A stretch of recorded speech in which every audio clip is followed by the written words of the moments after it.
When you're taking on the tough jobs, gear up with Venom Steel Gloves and defend your hands from grime, grease, and muck. They're 70% thicker than common disposable gloves with heavy-duty 2-layer nitrile protection, including a black outer layer and a white inner layer that provides chemical and rip resistance. Great for all your painting, plumbing, automotive, and DIY projects.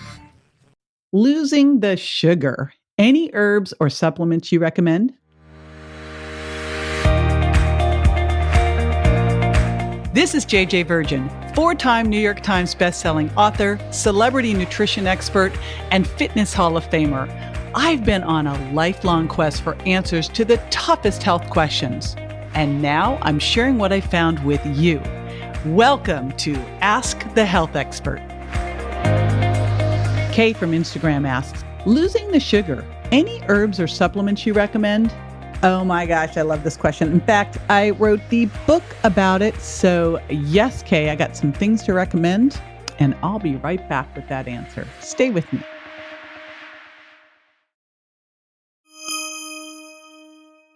Okay, Kay, I'm so excited you're losing the sugar, and I want to support you in any way that I can. So here's the deal. When I wrote The Virgin Diet, which is about food intolerance and how quite often the foods you're eating every day trying to be healthy are actually hurting you and causing you to gain weight. And when you pull them out and figure out which foods work for you and which foods don't, you lose the weight and feel better fast. And when I wrote that book, oh my gosh, the biggest question I got asked about was sugar. Because one of the things I was pulling out of the diet was, of course, sugar and artificial sweeteners, because even though they weren't triggering a food intolerance, they were actually creating the food intolerance because of what they were doing to the gut. And adding sugar into your diet, there's no place in a healthy diet. Now, having said that, it's really about knowing which sugars to choose and which to lose. I'm not saying about no sugar. There's places I want you to get it, like in, say, berries, sweet potato, and not in, a donut or juice. And I'm really thrilled that you are starting to lose the sugar. The first thing I have people do, and this is in the Sugar Impact Diet, is I have them first find all the places sugar is sneaking in. And when I think of sugar in terms of sugar impact rather than just straight sugar, because your body, all carbs are going to turn to sugar. It's just whether you're making them slowly from the food you eat or mainlining them. So you still have to look at carbohydrates in general. And that is where things like white flour, which converts very quickly, and, cornstarch can be problematic. So again, it's not just about sugar per se. We got to look beyond the sugar, and we got to look to artificial sweeteners. We have to look at things that are high sugar impact. Now, the next important thing here is that we really have to look at not quitting cold turkey. So one of the things I talk about in the book is that when sugar's been sneaking into your life, and you probably haven't realized it, and sneaking in all over the place, right? You get used to fueling your body on it. And your body then starts to use that as its preferential fuel source. You're a sugar burner rather than a fat burner. And so if you just pull that out, you pull your fuel out, your body goes, what the heck happened? And all of a sudden you can't right away access fat and you're hungry and cranky. So what I do instead is I do a tapering process where first you identify where the sugar's sneaking in. And I identify sugar impact as, the foods that raise blood sugar and insulin versus the foods that are high versus how much of the food has fiber and nutrient density. So how much one specific food raises either blood sugar and or insulin, because sometimes they don't play together, and how much fiber and nutrient density does that food have. And we're looking at first identifying high and medium sugar impact foods, and then over the first week, tapering off the high sugar impact foods immediately, and then tapering down off the medium sugar impact, so that you can then, over the course of a week or two, depending on how much sugar has been sneaking in, start to really stabilize your blood sugar so that you can really get the sugar all the way down to low sugar impact. One of the ways you do that is by making sure that you're eating healthy, clean protein like grass-fed beef, wild salmon, pastured pork, pastured chicken, healthy fats, avocado, nuts and seeds, again, fish, coconut, and then lots of fiber from non-starchy veggies, and some slow low carbs, things like wild rice or butternut squash or berries. So that's the first piece. Now, here are a couple other things that can help you, because you start with food here first. You always start with food. And then what you want to start to look at is, number one, getting rid of your snacking as your blood sugar gets more balanced, starting to increase the time between meals, especially between your dinner and your next morning.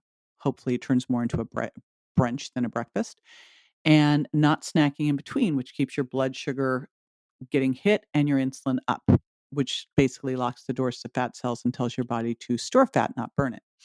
So that is super important. And ideally, you move into a process of having at least a 12-hour overnight fast, but then really starting to focus on getting it even further, like a 8 to 10 hour eating window, because that can help improve insulin sensitivity and help you burn more fat. So you're not a sugar burner, you're a fat burner. Now, a couple things that will help, since you asked, on herbs or supplements. There are some things that are helpful. First of all, I always like to go with the things your body needs to survive first, and then we can talk about a couple other things that are helpful. Chromium, magnesium, vanadium, and zinc. Chromium, magnesium, vanadium, zinc are known as the 4 horsemen for blood sugar control. So love to have you looking at those as really important, and they should be in your good multi. So, and you want to have really well chelated forms of those, because they're little rocks and your body needs to be able to break them down. And you probably will need additional magnesium. Next up, vitamin D3 with K1 and 2. And you want to dose that per labs ideally, and optimize your vitamin D3 levels somewhere around 50 to 80 NGs per ml if you're in the US.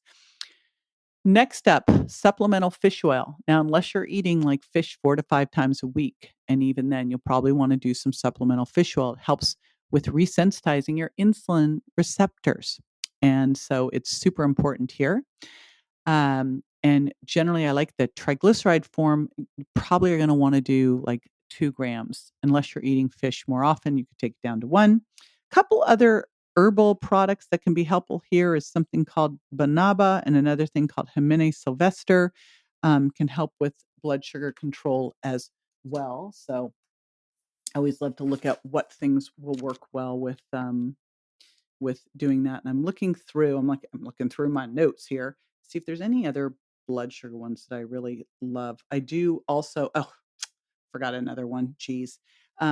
Alpha lipoic acid is also one that can be super important for helping improve insulin sensitivity as well. And same with berberine.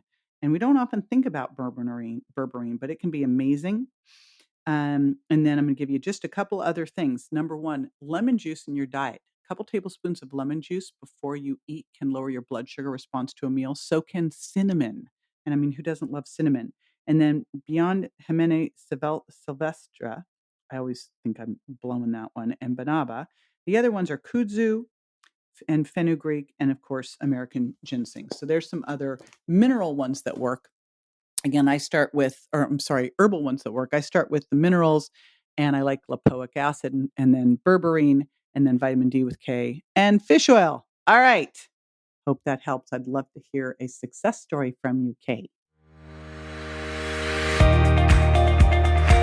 This is JJ with Ask the Health Expert. I do this 5 times a week, so make sure you never miss a show by going to subscribetojj.com.